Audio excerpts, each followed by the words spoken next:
aujourd'hui et ce soir peut-être, il serait intéressant de voir ce que c'est que la vigne, à la fois dans ses aspects difficiles, mais aussi dans ses espoirs, dans ses je dirais aussi, ces moments d'espérance et de joie.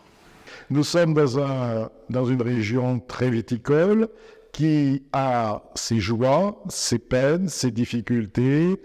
Et dans ce contexte, nous avons voulu que la fête ne soit pas simplement une fête folklorique ou une fête même avec une messe, mais avec toute la profondeur, et la chaleur et la vie de cette région.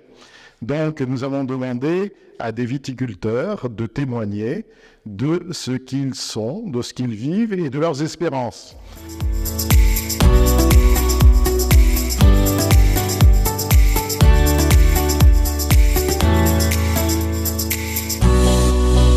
Ce n'est pas un sentiment d'échec, parce qu'on a travaillé, on a fait le mieux que l'on pouvait, on a fait notre travail, on a assuré la vie sociale du secteur, on a essayé de vendre, et puis il n'y a pas d'acheteurs. C'est difficile d'acheter un vignoble quand il n'y a pas de bénéfice. Vous pouvez couvrir les frais, mais voilà. Et la crise est arrivée. 2022 a été très compliqué pour moi parce que par rapport aux charges salariales, je n'ai pas pu les payer.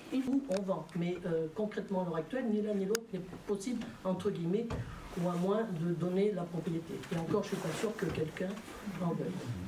Voilà. Même si on s'en sort pas trop mal.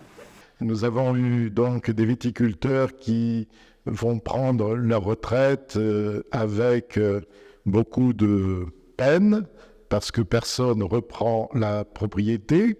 Nous avons des viticulteurs qui vont arracher. Nous avons des viticulteurs jeunes qui se lancent grâce aux parents. Voilà, nous avons pu partager la diversité des situations.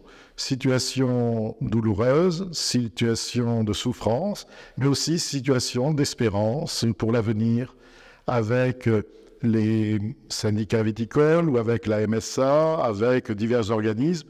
Et comme je l'ai dit, nous n'avons ni or ni argent, mais nous pouvons toujours être à l'écoute et à porter les joies, les peines, les angoisses, les difficultés, les réussites de ceux qui nous entourent.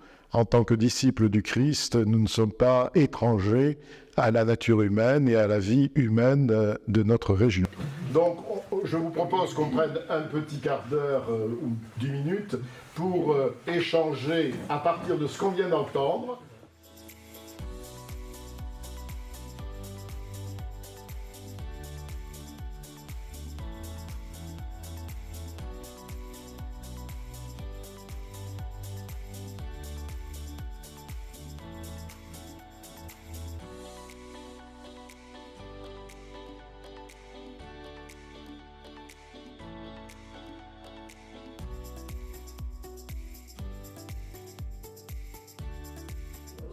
Soit parfaite.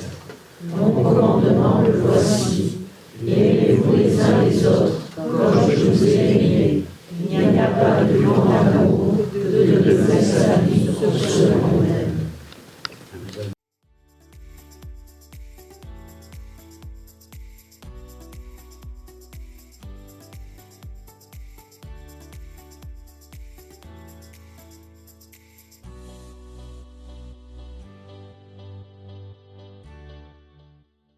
Notre but, c'était à la fois de prendre conscience de ce qu'il se vit et en même temps, en étant à l'écoute, porteur d'espérance.